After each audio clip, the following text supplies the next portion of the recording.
Good morning. Officials here in Wuhan have designated 9 hospitals as treatment centers, including this one right behind me. That's on top of 61 fever clinics and an expert medical team. Now, one piece of good news is that Chinese scientists have also said they figured out the DNA sequence of this virus. That opens this up to potentially new treatments and possibly a vaccine.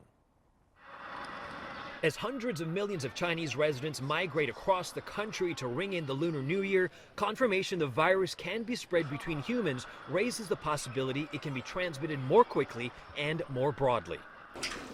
That poses an even greater challenge for China and nearby nations to contain the outbreak. Travelers with masks, quarantine stations, and temperature checkpoints are becoming common sights at airports and train hubs across Asia. This man we spoke to outside a Wuhan hospital says it's difficult to contain the spread of the virus, but believes the government can handle it very well. The number of known infections has risen sharply since yesterday, topping 300 cases in China alone. At least 15 hospital workers in Wuhan have been diagnosed with the virus.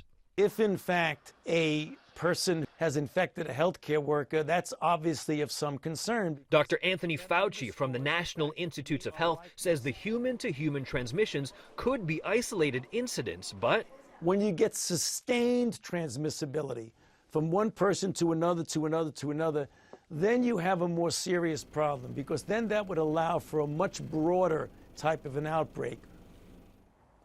The World Health Organization says it'll assemble an emergency committee of experts. They will meet Wednesday to decide whether this epidemic constitutes a global emergency and how best to contain it.